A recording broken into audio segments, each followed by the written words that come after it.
Bienvenue, chères téléspectatrices et téléspectateurs de Mali Kunafoni TV.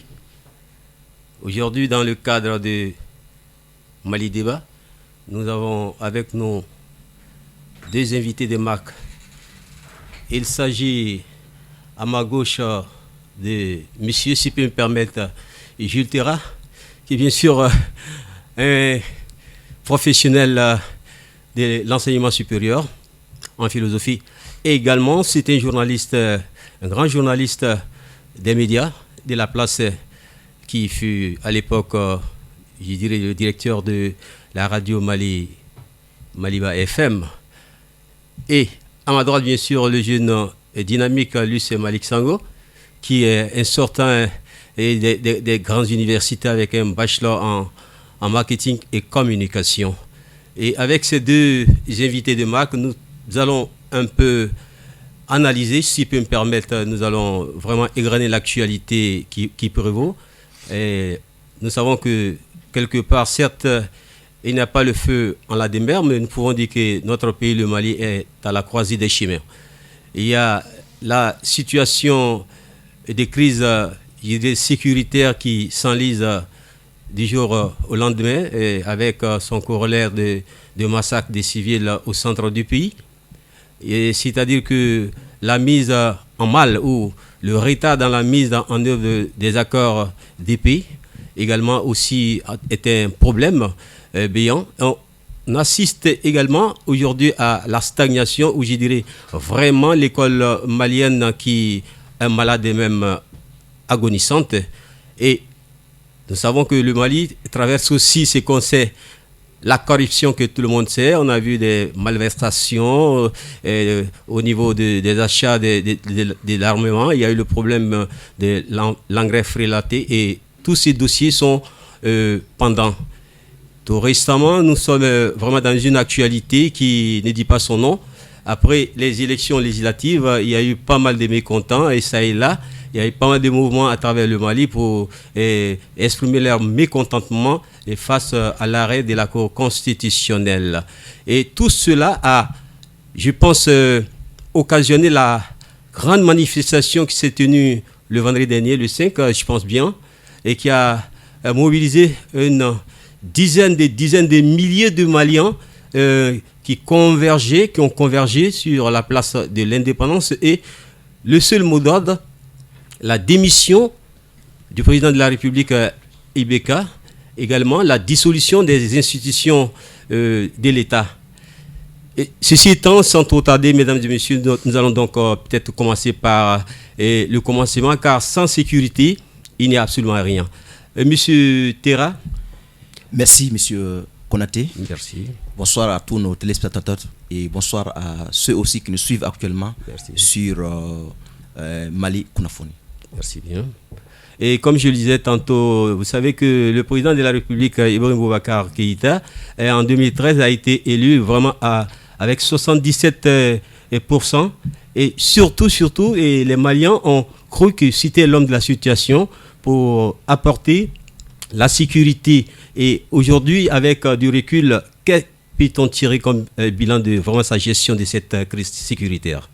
Vous savez, le Mali vient de très loin. Nous rappelons que le président de la République, son Excellence Ibrahim Boubacar Keïta, quand il venait au pouvoir, surtout en 2013, après le coup d'État de 2012, les Maliens avaient pensé que peut-être l'Alcibiade, si nous essayons de nous référer à l'histoire grecque des grandes guerres, que le sauveur serait en tout cas un Ibrahim Boubacar Keïta, que les gens voyaient dans ses décisions, des décisions vraiment de poigne, parce que si même on essaie de voir depuis 2007, déjà depuis 2007, Ibeka n'avait pas du tout caché ses mots face à la situation en tout cas que subissait, la situation que les Maliens étaient en train de subir. Déjà, Ibeka en 2006, si j'ai la bonne mémoire, après 2006 jusqu'à 2007, c'est vrai, Amadou Toumani Touré était le président, mais il n'avait pas caché la mauvaise gestion du pouvoir que, effectivement, le président l'ex-président, on peut dire comme ça, Amadou Toumani Touré et son groupe faisaient de la chose publique. Donc, on pensait que juste après ce dernier, Ibeka serait l'homme de la situation. Voilà pourquoi est-ce qu'en 2013, les Maliens avaient porté leur choix sur le président Ibrahim Boubacar Keïta. 5 ans plus tard, en 2018, effectivement, il a aussi gagné. On ne peut pas l'exclure. Hein. Les gens aussi ont cru que juste ces 5 ans, en tout cas les 5 à 6 mois qu'il avait passé à la tête de l'État malien, peut-être il allait davantage se racheter, je vais dire, pardon. En tout cas, si davantage on essayait de lui porter une confiance de nouveau. Voilà pourquoi est-ce qu'il a été réélu en 2018. Ça veut dire quoi? Toujours les Maliens avaient confiance à la personne. Parce qu'on ne peut pas le nier. Maintenant, aujourd'hui, vu la situation sécuritaire du pays aujourd'hui, et vu, en tout cas, peut-être on ne peut pas, entre guillemets, qualifier de chaos, mais en tout cas, les difficultés dans lesquelles se trouvent les Maliens, et se trouvent non seulement les Maliens, mais les institutions de la République, montrent que le président de la République, quelque part, peut-être, même s'il n'a pas failli, en tout cas déjà, à 2 mandats, hein, il a déjà fait 2 ans, c'est-à-dire que du second quinquennat, il y a quelque chose à s'inquiéter. Quelque chose est là qui fait que effectivement les Maliens s'inquiètent. Est-ce que le président pourra continuer avec cette gestion, finir les 3 années à venir, 2 années et demie selon certains, est-ce qu'il pourra continuer jusqu'à 2023? Donc, la situation sécuritaire du pays nous pousse à nous questionner. Donc, cette problématique est telle que, jusqu'à présent, je disais, cette situation est telle que Ibeka est venu, ça trouvait que certaines régions du nord, ce qu'on appelle les zones septentrionales, n'étaient pas entre les mains de l'armée malienne. C'est vrai, et après son accession à la magistrature suprême, on a vu qu'il a pu pousser, en tout cas les Maliens, sinon il a pu nous pousser à signer l'accord d'Alger. Cet accord nous poussait déjà nous permettait en tout cas en quelque sorte à pouvoir couvrir toutes les régions du Mali. Mais de 2015 à maintenant, quitte de cette proposition, de ce projet, quitte de ces ambitions qui avaient été fleurées, dont les Maliens pensaient que c'était le bout du tunnel qu'on allait voir. Donc voilà, en quelque sorte, pour en tout cas ne pas monopoliser, je pense qu'aujourd'hui, la situation du pays nous pousse à nous poser des questions, et cela peut s'expliquer déjà par ce qu'on va toucher dans les lignes à venir, l'insécurité et puis la marche du 5 juin 2020. Et nous allons encore une fois de plus revenir sur cette question sécuritaire avec M. Terra. M. Sango, la crise sécuritaire au Mali, c'était d'abord, comme il le disait, le septentrion, c'est-à-dire le nord du Mali, et Kidal et ses régions environnantes. Aujourd'hui, cette crise s'est transportée en plein cœur du Mali avec vraiment ce qu'on voit comme si c'était on parle de guerre ou de conflits intercommunautaires. Alors, quelle est votre analyse sur cet état des faits? Eh bien, déjà, merci de l'invitation. Et c'est vrai, mes propos vont un peu dans le même sens que lui. Nous avons tous assisté en 2013 à l'élection du président Ibrahim Boubacar Keïta, et nous avions, les Maliens et les jeunes Maliens comme moi, de l'espoir en lui, et nous espérions vraiment qu'en lui nous trouverons la porte de sortie de cette crise. Et comme il l'a dit, effectivement, durant ces 5 premières années de son premier mandat, avec la signature de l'accord de paix, nous avions au moins vu, n'est-ce pas, qu'il a été capable de faire asseoir tous les acteurs, n'est-ce pas, à la même table pour signer un même document. C'est vrai, ce n'était pas significatif de la fin de la crise, mais au moins, ça prouvait déjà qu'un premier pas avait été franchi. Donc c'est cela, selon moi, qui a permis sa réélection 5 ans plus tard. Parce qu'on le donnait encore jusque-là le bénéfice du doute. Parce qu'on se disait que déjà, au moins, il a pu faire asseoir tout le monde à la même table. Donc, on pourrait bien le laisser encore un peu de temps pour essayer maintenant de rentrer dans le fond du problème. Mais malheureusement, 2 ans après sa réélection, eh bien, nous constatons que rien n'a changé, sinon la situation est même pire. Et vraiment, c'est c'est désolant et c'est dommage, n'est-ce pas? Parce que nous avions tellement d'espoir en lui, mais malheureusement, on voit aujourd'hui, avec la marche et avec les différentes nous allons situations. Revenir sur ce point. Je voulais juste ajouter un bémol à la chose, parce que nous avons vu la semaine passée que le président de l'Assemblée nationale, honorable Moussa Temini, est parti donc en 5e région. Maintenant, peut-être cela aussi peut être un espoir pour les Maliens de trouver quelque part peut-être un sauveur, en tout cas à la chose, c'est-à-dire à la crise malienne. Parce que nous avons dit que si en 2012 c'était les régions comme Kidal, Tombouctou, Gao qui étaient menacées et même qui ont été prises pratiquement en otage par ces terroristes et narcotrafiquants, on a vu qu'à partir de 2018, sinon 2018-2019, les régions comme Ségou et Mopti ont été fortement menacées. Et aujourd'hui, les zones, moi je viens par exemple de la région de Ségou, il était très difficile de faire les élections, de faire les campagnes encore lors des élections passées, les élections législatives. Donc on était obligé de signer quelque part des pactes avec les groupes, certains groupes armés tels que les milices d'Ozo, effectivement pour pouvoir passer le message à la population.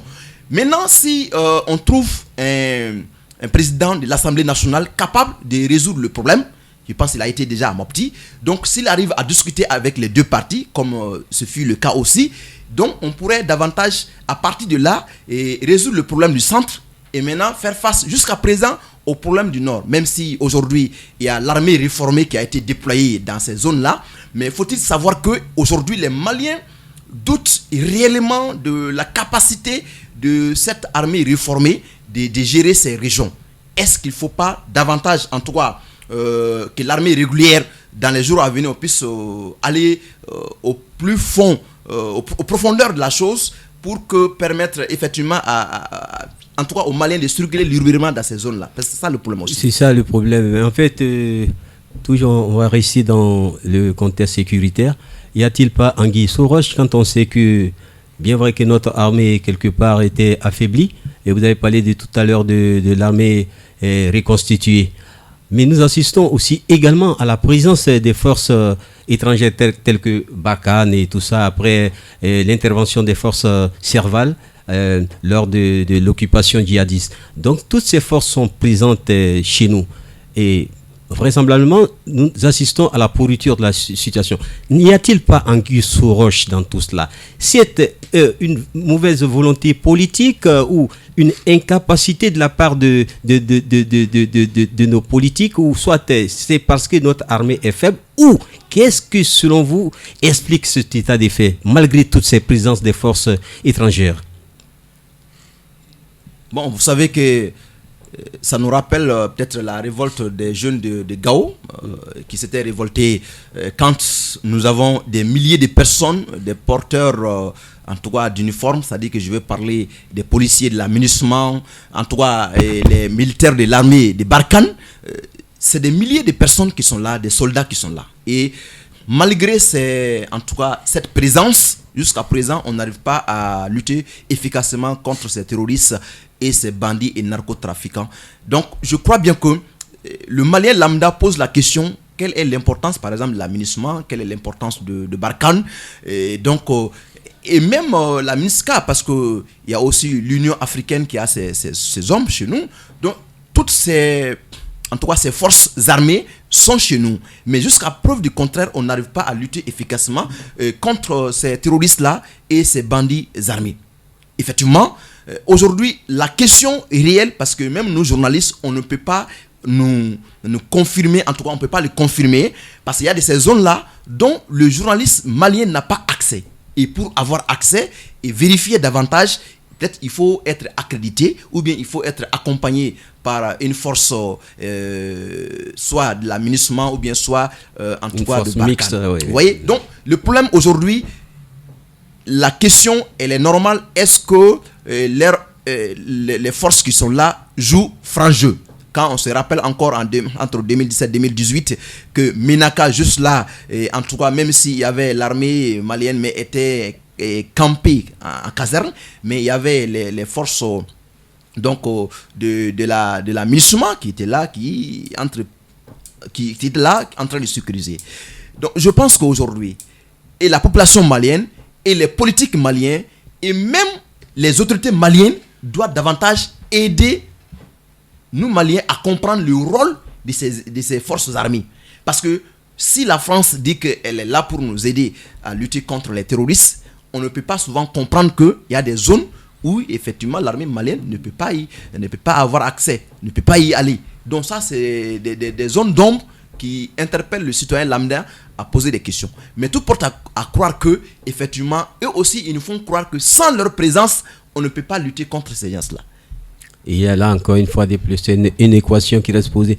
Toujours sur cette question avant de rebondir sur vraiment maintenant vraiment le sujet qui préoccupe tous les Maliens, en fait, l'éducation. En fait, nous avons parlé du conflit intercommunautaire. Oui. Puisque malgré la signature des accords de paix entre le gouvernement malien et les autres forces, la mise en œuvre de cet accord peine vraiment à trouver le schéma depuis Kidal. Et actuellement, vraiment, le nord et le centre n'est pas épargné. Chaque jour que Dieu fait, si des villages entiers qui sont ravagés, soit on dit ah oui c'est l'armée qui a fait ça, ou soit c'est les Peuls qui ont tué ceux-là, ou soit c'est les Dogons qui ont tué, alors que ces communautés, depuis la nuit des temps, vivaient en parfaite harmonie. Alors quelle conclusion, quelle déduction avez-vous à faire Justement, et permettez-moi de rebondir sur ces propos de tout à l'heure. Effectivement, nous nous demandons tous quelle est l'utilité des forces étrangères qui sont sur le territoire malien. Parce qu'on se rappelle, même au début, juste après la signature de l'accord de paix, on se souvient qu'il y a eu plein de vidéos qui ont surgi dans lesquelles on surprenait des réunions clandestines entre des militaires des forces étrangères, je ne veux pas préciser, et des djihadistes, sans pour autant pouvoir savoir de quoi on parle et qui a fait venir cette réunion, parce que dès que la réunion a été découverte, chacun se levait et chacun partait. Vous voyez? Et on se demandait depuis ces temps-là, pourquoi ces réunions clandestines et qui est à la base de tout ça? Mais on n'avait aucune réponse et on se disait que bon, c'est peut-être des stratégies, n'est-ce pas, de l'accord de paix. Et jusqu'aujourd'hui, les mêmes questions rebondissent. Ils sont là, oui, ils sont là, on les voit. Mais qu'est-ce qu'ils font? Et qu'est-ce qui bloque? Pourquoi? On ne comprend pas. Et jusqu'à ce que l'autre jour, n'est-ce pas, le gouvernement finit même par désapprouver leurs alliés en prétendant que maintenant, ils préfèrent discuter directement avec les djihadistes. Et là, ils remettent complètement en cause la stratégie depuis le début. Ça renforce encore notre malcompréhension et on se demande jusqu'aujourd'hui, qu'est-ce qui se passe? Qu'est-ce qui a raté? Parce que, vous savez, c'est humain de faire des erreurs, ok? On peut commencer une stratégie et que ça ne marche pas, il faut la changer, il faut la modifier, c'est vrai, c'est tout à fait normal. Mais quand quelque chose ne marche pas, il faut en tirer des leçons.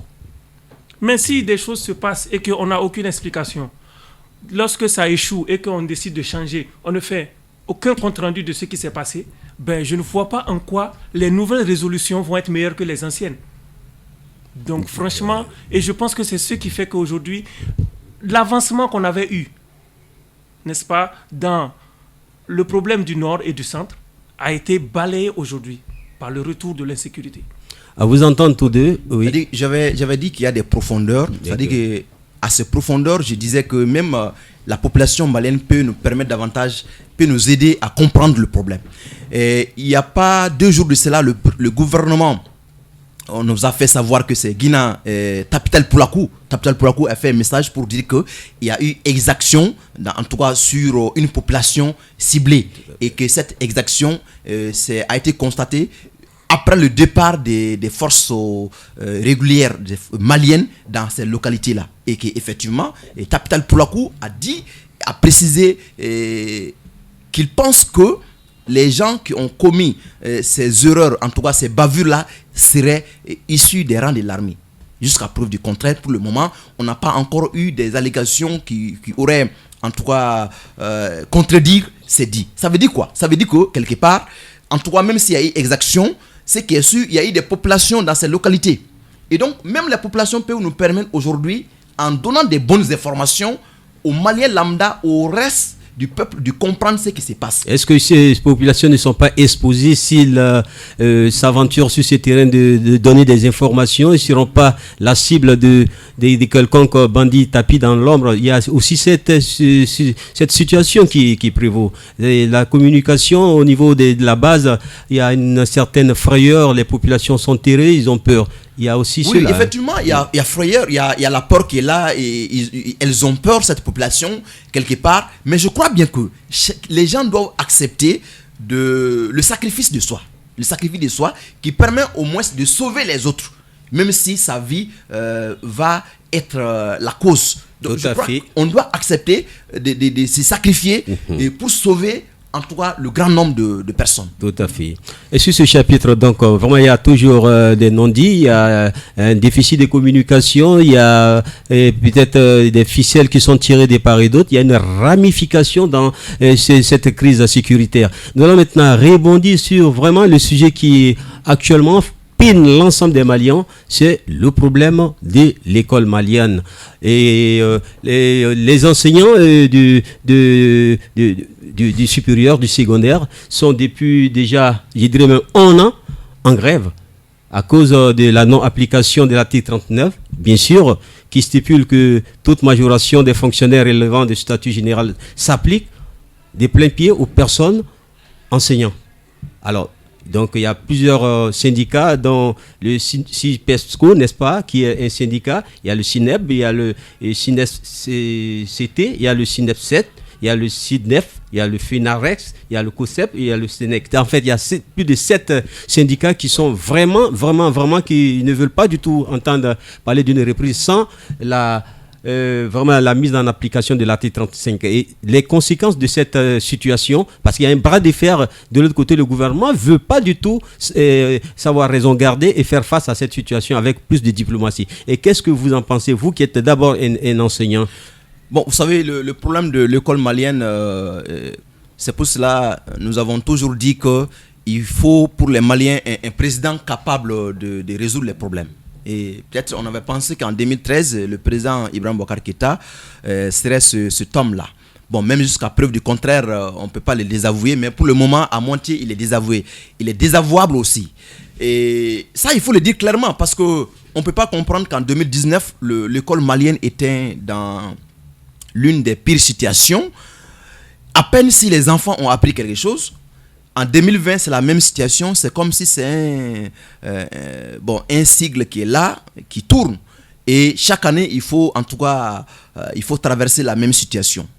Cette année, nous pouvons dire que si actuellement, on dit que les élèves ont repris le chemin de l'école, quel type d'élève a repris le chemin de l'école? Donc, la situation au niveau des enseignants, cette situation aujourd'hui, au niveau lié à l'article 39, ne devrait pas avoir lieu. C'est un non-lieu parce que nous pensons que c'est une loi. Parce que les enseignants, surtout du fondamental 1 et 2, du secondaire, ont lutté pour un statut qu'on va appeler donc un statut particulier. Tout à fait. Ce statut leur permet d'avoir certains droits et certains avantages. Et effectivement, c'est dans le cadre de ce statut-là qui a été accepté par le président de la République, qui a été accepté par l'Assemblée nationale. Et donc, ça veut dire que si un statut de ce genre, une loi même de fait, est acceptée, il n'y a pas lieu de polémiquer là-dessus. Et on se rappelle, les enseignants avaient, avant d'aller en grève en décembre 2019, bien avant décembre, déjà étaient en train d'interpeller le ministre le ministre de l'Éducation, de l'époque, à l'époque, qui n'est plus là aujourd'hui, il avait été interpellé par les enseignants, par la synergie, pour dire qu'il devrait trouver une solution à cette situation pour que l'année qui devrait reprendre, en tout cas, ne soit pas quelque part dérangée. Aussi, les enseignants avaient interpellé l'UNTM, les enseignants avaient interpellé le ministre du Travail. Donc, ça veut dire que l'ensemble des acteurs de l'éducation avaient été interpellés. Mais pour être bref, autour de l'article 39, nous pensons aujourd'hui, tous ces mécontents, quelque part, vont trouver leur part autour de l'article 39. Parce que c'est des parents d'élèves, c'est des amis des enseignants, c'est des enseignants, c'est les responsables scolaires, et ainsi de suite. Donc ça veut dire que l'article 39 qui n'est pas applicable pour l'État parce qu'il faut la renégocier. C'est une loi qu'ils ont fait à la matière, qu'il faut renégocier cette loi. On se pose la question dans quelle nation nous sommes. Parce que nous pensons qu'une loi est faite pour être appliquée. C'est pourquoi, dans toutes les sphères que vous allez et dans tous les endroits quand vous discutez, ces gens-là, ils vont quelque part vous dire que bon, les enseignants, peut-être ils ne sont pas patients, mais parlant de la loi, ils ont raison. Parce que cette loi, comme vous l'avez si bien dit, tous les avantages, en tout cas liés à son application, donc devraient être faits. Oui. Et donc tout avantage ici qui serait donné aux travailleurs du Mali, donc les enseignants aussi allaient recevoir ces mêmes avantages-là. Donc ça veut dire que nous allons jusqu'à présent en tout cas inviter les autorités, les lois que nous faisons. C'est ce que disait Rousseau. Jacques Rousseau a été clair là-dessus. Rousseau dit que les lois là sont faites par les hommes. L'homme n'a pas de liberté, mais la loi qu'on respecte est notre liberté. Tout à fait. Donc, cette loi qui n'est pas aussi venue tomber du ciel, si nous-mêmes nous la choisissons, nous la faisons, alors nous devons l'appliquer et nous devons la respecter. Tout à fait. Donc, le problème aujourd'hui, c'est pourquoi nous ne respectons pas ces lois-là et nous demandons la bonne gouvernance parce que aussi elle est liée au respect de ces lois-là. En tout cas, c'est mon point de vue là-dessus. Okay. Et je pense que nous allons inviter les autorités à rapidement appliquer les lois que nous-mêmes nous décidons, que nous votons, les appliquer et permettre aux enfants d'aller à l'école. Aujourd'hui, les enfants n'ont rien appris cette année. Aujourd'hui, ils ne vont pas à l'école. C'est vrai, avec la maladie, on a déclaré une année forfaitaire et on a dit que bon, désormais les enfants vont, en tout cas ceux qui ne sont pas dans les sacs d'examen, vont désormais rester en famille parce que c'est lié à cette maladie et puis c'est lié à la période.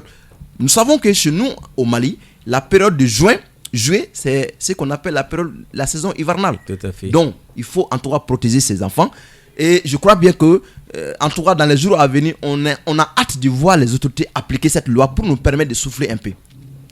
Monsieur Sango, donc cette loi numéro 2018-007 du 16 janvier 2018 qui a été également sincèrement et qui a été suivie de la signature du 15 bien sûr octobre 2015 peine à être appliquée. Quelle est votre analyse quand on sait que vraiment quelqu'un disait de l'autre côté, quand on veut détruire l'avenir d'un pays, il ne faut pas seulement utiliser les armes, mais il faut détruire son éducation.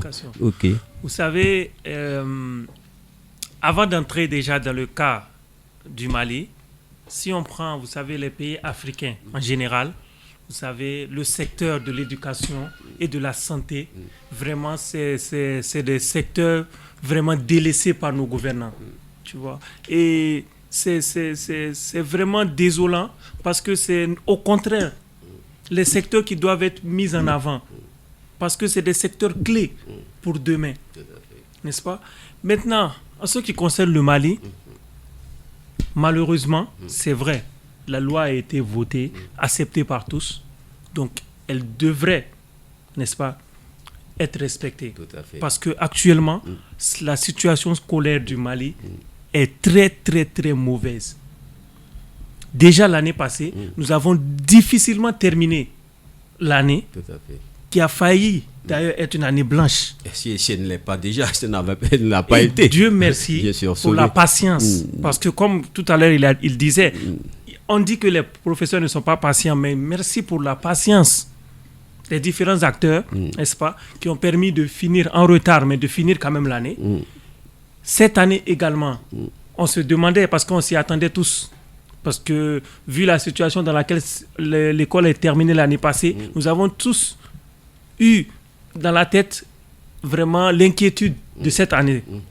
Malheureusement, nous avons le virus Covid-19 qui est venu aggraver les choses. Tout à fait. Vraiment, je profite de cette occasion, n'est-ce pas, pour inviter vraiment les populations à toujours continuer à se protéger, vraiment à respecter les mesures barrières et vraiment, et je prie vraiment que Dieu nous préserve de cette maladie et que ça soit vraiment hors de nos frontières le plus vite possible. Que Dieu t'entende, que Dieu t'entende. Oui, c'est encore... Je voudrais ajouter quelque chose parce que nous avons dit que quand j'étais dans certains endroits administratifs où on me disait qu'effectivement, bon, les enseignants, liés à l'article 39, le montant demandé, c'est-à-dire pour qu'on puisse résoudre cette loi-là, donc ça a avoisiné les 50 milliards. Et si, comme Sango vient de le dire, une maladie qui vient de chuter, le gouvernement a pu débloquer 500 milliards de francs CFA. Donc, entre 50 milliards de francs CFA et 500 milliards de francs CFA, l'écart est énorme. Donc, je crois que c'est un problème de volonté. En tout cas, de volonté. C'est comme s'il y a un manque de volonté qui est là. Tout à fait. Ce manque de volonté persiste. Parce qu'encore, même juste avant-hier, on a appris que le ministre en question voudrait négocier avec l'AEPAM. L'AEPAM, c'est l'association des écoles privées agréées du Mali. Pour que les lycéens, les gens qui doivent faire le bac cette année, puissent aller prendre les cours dans les lycées privés. On se pose la question, quelle est, en tout cas, si jamais ils arrivent à tomber d'accord avec donc l'AEPAM et ses promoteurs d'écoles privées, quel va être le rapport, c'est-à-dire quels vont être les rapports entre les enseignants du public et les promoteurs des écoles privées. Parce que nous savons aujourd'hui que aussi une grande part des écoles privées fonctionnent grâce aux enseignants du public. Donc je pense qu'il ne faut pas aggraver la situation. Nous demandons en tout cas, moi je pense que les conseils que nous avons à donner, même si nous n'avons pas de conseils à donner aux autorités, mais nos points de vue, moi personnellement, c'est que l'État essaye de résoudre ce problème lié à l'article 39, qu'on puisse, dans les jours à venir, prendre en tout cas cette situation comme un souvenir. À bras le corps. Et qu'on ait ça comme un souvenir. Mais j'aimerais savoir, vu que vous êtes un professeur, concrètement, quelle est la proposition faite par le gouvernement jusque-là? Bon, actuellement, je ne suis pas dans la négociation de la synergie, mais là où je suis, par exemple, je suis membre du SUPESCO. Ça veut dire quoi? Ça veut dire que l'article 39, c'est-à-dire qu'il est lié aux avantages. Actuellement, nous les enseignants, il s'agit d'indices. Et le gouvernement, on n'a pas la proposition du gouvernement ici. Dernièrement, ils ont fait des propositions. Mais ces propositions n'ont pas été acceptées par les enseignants. Pourquoi? Parce que dans ces propositions, l'indice que le gouvernement a déjà proposé qu'on devrait atteindre en 2020 est un indice qui correspondait ou qui dépassait même l'indice qui devrait être applicable en 2019. Et par principe, l'indice, si on accepte l'indice, c'est-à-dire que les gens sont payés, le salaire est payé en fonction donc de l'indice. Les gens sont payés en fonction de l'indice. Donc, l'indice qu'on va atteindre en 2021 va correspondre à l'indice de 2020. À l'indice de 2020.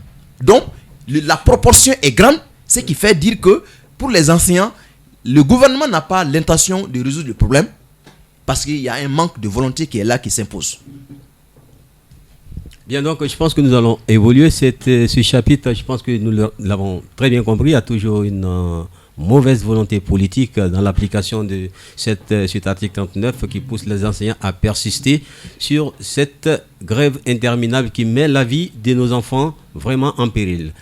Ceci étant, le Mali traverse donc une grave crise sécuritaire également financière. Et pendant ce temps, la corruption, les malversations financières n'en finissent pas.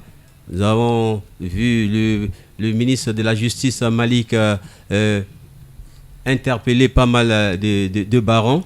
Et aujourd'hui, nous ne savons pas quelle est la suite à donner à ce dossier. Également, bon, malgré les rapports et les recommandations du bureau du vérificateur général sur assez de malversations, les recommandations, la mise en œuvre de vraiment l'application peine à voir le jour comme un rêve. Et quel est votre point de vue sur cet état de fait?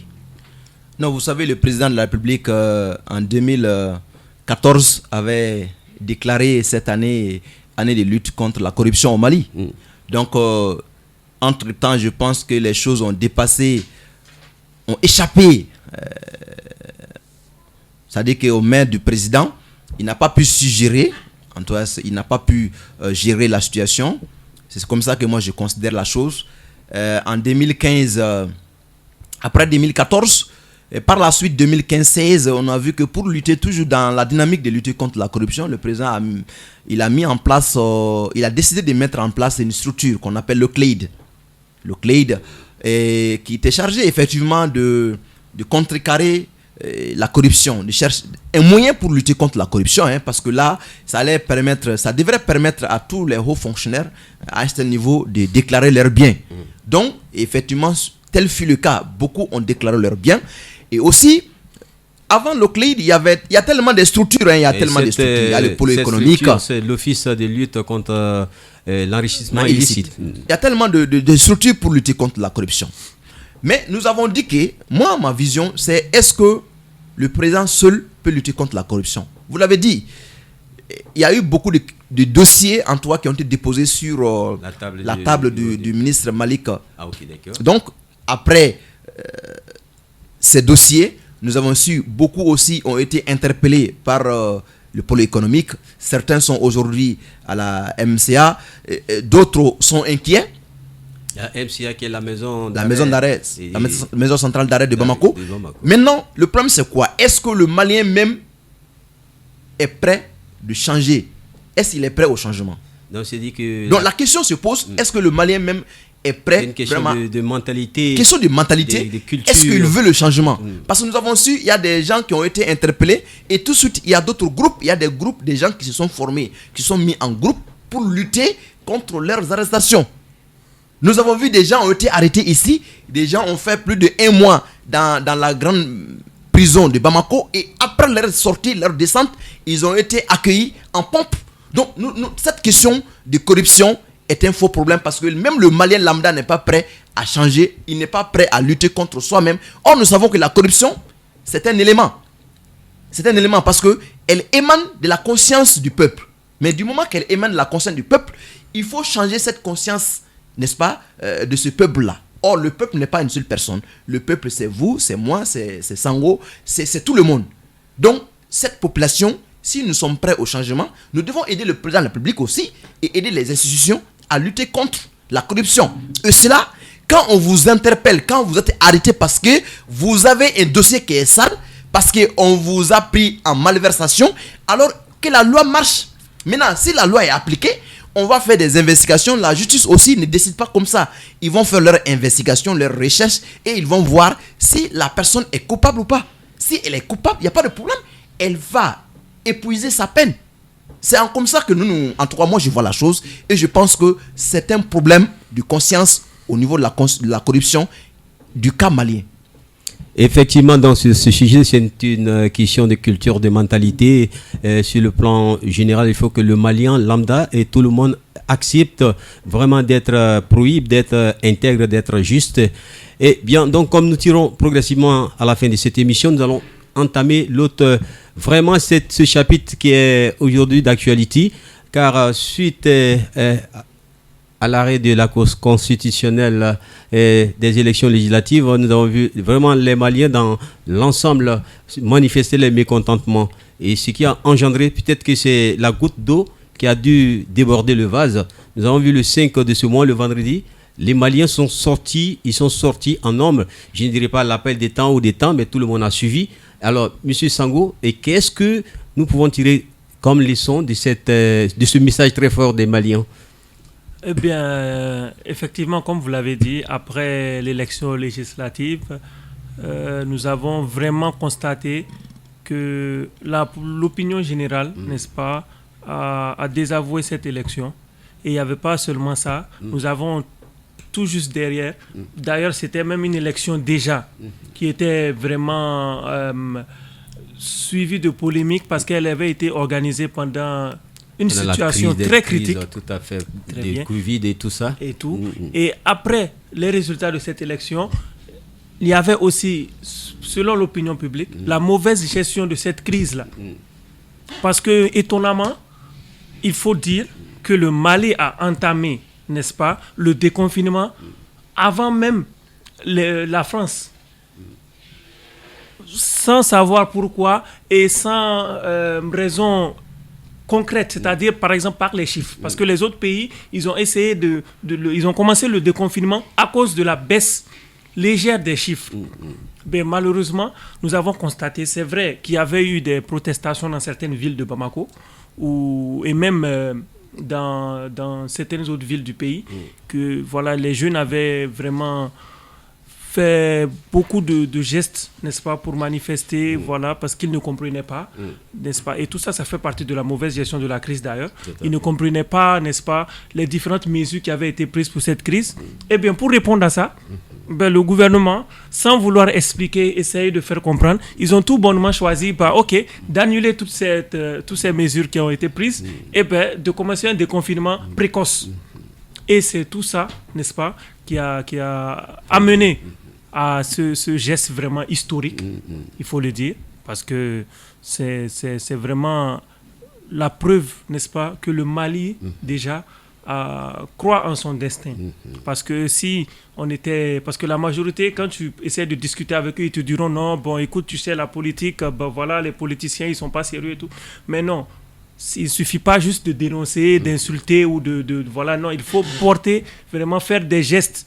N'est-ce pas, il faut faire des gestes, il ne faut pas que prendre en main le destin. Bien, donc M. Sangoun l'a très bien compris. Pour terminer vraiment ce débat, M. Jules Terra, les Maliens viennent vraiment sincèrement de donner un message fort au pouvoir en place, dont le mot d'ordre était démission, IBK, dissoudre les institutions de la République. Et qui est votre analyse là-dessus? Vous savez, c'est inquiétant aujourd'hui. En tout cas, en ce que je chasse, demander la démission du président, moi je dis que c'est anticonstitutionnel parce que dans la constitution de la République du Mali, le président a droit à 5 ans et renouvelable. Une seule fois. Ça veut dire que si vous faites 10 ans, c'est bon. Mais non, nous avons aussi le président de la République, Ibrahim Boubacar Keïta, a fait un premier quinquennat. Nous sommes dans le second quinquennat. Demander la démission du président aujourd'hui, quelles conséquences pour le Mali et quelles conséquences pour l'Afrique? Parce que c'est ça le problème. Donc c'est pour cela, moi je me suis dit philosophiquement que le peuple malien est allé trop loin. Cependant, je ne dis pas tout le peuple parce que c'est Bamako seulement qui est sorti. Donc demander la démission du président aujourd'hui, quelles conséquences pour le Mali? En 2012, nous avons su quand les militaires ont fait partir Amadou Toumani Touré, les conséquences dans lesquelles cela nous a amenés. Aujourd'hui, ce que les Maliens doivent vouloir, ce n'est pas la démission, parce qu'il faut qu'on se dise la chose. Tous ceux qui sont sortis, au Mali, il y a combien de lettrés, il y a combien d'alphabètes, combien de personnes sont capables de faire un discernement et de proposer, ou en tout cas de faire des analyses en disant voilà ce que IBK a fait qui est bien, voilà ce qui n'est pas bien. Combien de personnes?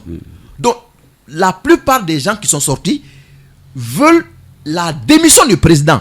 Mais l'intelligence qui est là, c'est une menace. Alors effectivement, ça doit être une menace parce que si nous allons plus loin, aller au bout de la chose et demander la démission du président, si le président n'est pas là, c'est Moussa Temeni qui va devenir le président. C'est ce qui est clair. Maintenant, si Moussa Temeni n'est pas là, le public demande la démission de cette institution. Et des institutions. Donc, c'est dire que et peut-être il y a une autre alternative qui n'est pas forcément Moussa Temeni. Il y a d'autres alternatives. Donc, je pense que c'est pas forcément procéder par cette procédure constitutionnelle. On peut peut-être passer à la mise en place comment vous appelez ça déjà, d'un gouvernement d'union nationale ou bien, et procéder à des élections qui sera suivies par la communauté internationale. Mais moi j'aimerais insister sur le fait que c'est vrai, ce n'est pas vraiment la chose à faire de demander la démission du président, mais il faut dire que après tant d'échecs, tant de mauvaise gestion de tant de dossiers, je pense que tu sais, à un moment, quand tu vois qu'il y a quelqu'un, n'est-ce pas, qui doit faire des choses et qui n'est pas capable de le faire, et que tu n'as pas le moyen, n'est-ce pas, de lui remettre à l'ordre, parce que quand on parle, quand on fait on proteste, on essaye de faire des trucs, ça passe dans les oreilles d'un sourd. Mais moi, je vous dis que la plupart de ceux-là qui aujourd'hui soutiennent la démission du président étaient ceux-là qui étaient avec le président.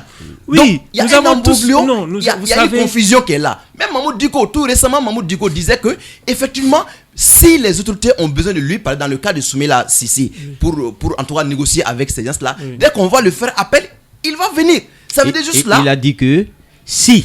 Oui, effectivement. Il faut au cas des besoins. Il a dit que il savait, lui, si j'ai une bonne mémoire, s'il sait bien qui sont les ravisseurs de Soumaïla Sissi, il allait intervenir s'inédier pour sa libération. Sinon, le fait que vous ayez dit qu'il a demandé que les autorités demandent son intervention, c'est comme s'il savait comment libérer Soumaïla Cissé et qu'il n'intervenait pas. Et là, il faut peut-être un peu... Admettons qu'il ne sait pas exactement qui sont les ravisseurs. Mais nous savons aujourd'hui que tous ceux qui sont les acteurs qui sont dans ces mouvements-là sont les acteurs qui étaient avec Ibrahim Boubacar Keïta. Oui, ça veut dire c'est la somme des couleurs. Moi, je veux qu'on aille vers la solution et résoudre ces couleurs qui sont là. Les couleurs sont comment? Les difficultés qui sont là. Il y a les enseignants, il y a le problème lié à l'école, il y a l'affaire des médecins. Il y a le problème de la corruption. Mais Jules, qui doit régler? Donc, le peuple peut obliger le président. Mais justement, c'est une manière. Il ne s'agit pas de faire partie du président. Non, c'est une manière de mettre la pression. Ok, il n'est pas forcé qu'il démissionne, mais peut-être que cette force, cette pression peut l'amener à changer de bâton, de fusil d'épaule. C'est aussi une pression. Justement, c'est à cause de ces échecs-là que ces gens-là qui étaient avec lui, qui avaient espoir en lui, qui pensaient qu'il était l'homme de la situation, sont aujourd'hui contre lui. C'est tout à fait normal parce qu'ils sont à bout. Mesdames et messieurs, je pense que... Ils n'ont pas d'autres moyens. Le débat est très très enrichissant. C'est là qu'on n'a pas la même vision parce que moi je dirais plus que la plupart de ces gens-là aujourd'hui sont ceux-là qui pensent qu'ils devraient toujours être dans la gestion, avoir leurs mains dans la pâte. C'est votre opinion. Ils n'ont pas la main dans la pâte. C'est aussi ça le débat. C'est très riche, à chacun son opinion. Mesdames et messieurs, nous aurons souhaité vraiment continuer ce débat. Et malheureusement, nous sommes pratiquement arrivés au terme. C'est très enrichissant avec des visions différentes. C'est aussi ça, la diversité. Mesdames et messieurs, amis auditeurs, téléspectateurs, comme j'allais dire, c'est la fin de ces débats qui était aujourd'hui consacré à l'actualité sociopolitique de notre pays, et était avec moi vraiment un des grands journalistes, Jules Terra, et également de l'autre côté ce jeune diplômé en marketing et en communication, et il est de la boîte, lui c'est Malik Sango. Merci et à bientôt pour le prochain débat.